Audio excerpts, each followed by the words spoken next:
Hi, this is Christine King with Seeking Education, and we're going to be talking about making math story visuals. This is an example of a math story visual where we use pictures to help kids tell a story. We are going to be making math story visuals with a program called Canva.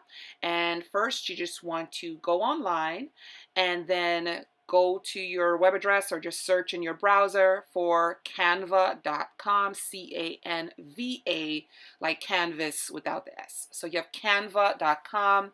You can sign up for free, log in, and create a design. We're going to use an Instagram post because it gives you a square shape. Um, you can use other designs, but the square shapes works better for math visual stories. There are two major things you need to do. First, you want to just name it because it saves it in your files, and this is all free. There is a paid version, you get more access, but you want to be able to name your document. And after you've named your document, you want to go to the elements because this is where we're going to start searching for pictures to be able to put in. So I'm going to make a story about flowers and going to the hospital. So I realized, okay, it wasn't really flowers that I wanted, but I really wanted bouquet. So I'm going to type in the word bouquet. I don't even have to type it all. I can see some things coming up. And I want to look out for the things that say free. If it looks like it's a crown, that means it's going to cost some money. So I want to look out for the things that say free. And you can see on the side like resizing handles. I want to make a comparison story. So I'm going to look for another set of flowers, another bouquet of flowers.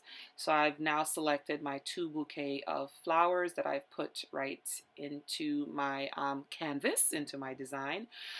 You can see that they provide kind of like guidelines to help position you. Um, Now I'm going to try to finish out my math story visual by trying to talk about the price, and I'm going to use money as a symbol. So I'm just going to use this graphic, a free one, and I can look and see what they might have available. One of the things that you will find out when you're using Canva is all of the images are transparent, as you will see in a moment, and that's that's going to be very, very useful. So I'm going to finish out my story by looking for an image of like a hospital, but I like this other image about a person in a hospital room to really convey a story. So I am then going to put in that fourth image. Now remember, with math story visuals, I believe you need to put in a minimum of 3 images, but 4 is fine. If you want to put a fifth one in, you can, but I don't think you really need it.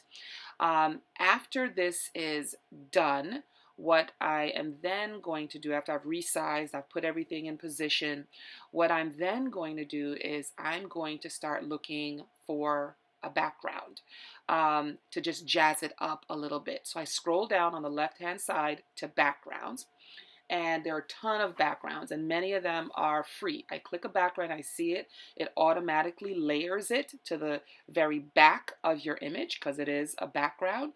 So that's an advantage over Google Slides. If you put a background in advance and put it as an image, you have to then set it as a background.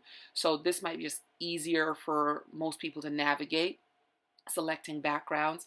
Now you can select all kinds of backgrounds, but you have to make a decision about which one works better for what you want to do.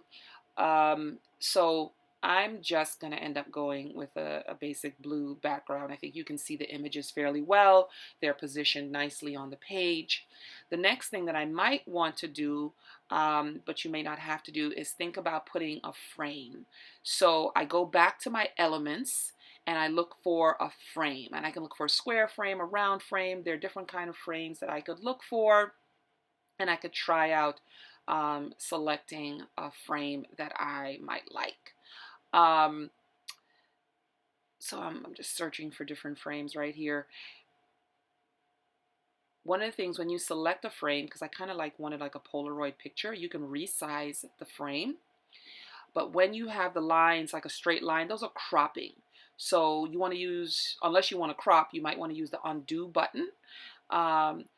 You can use the handles to resize. The handles are on the vertices. and I could use my frame to resize. But you have to be careful about that because they are in a proportional relationship. I'm not really finding a frame that I'm in love with, so I'm just not going to use a frame. But what I am going to do now is share my work. I can share it so others could edit. I could share it so others could view and copy the link. I go to a new tab and I can paste that web address in, and my picture will be there. So I could just share that with my kids.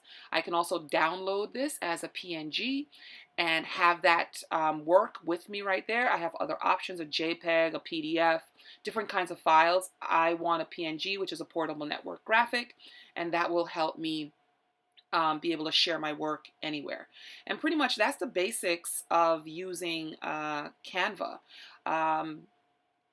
So it's a free tool that you can use. There is a paid feature, but using the free version, you can get a lot done with the free version. Thank you. Enjoy.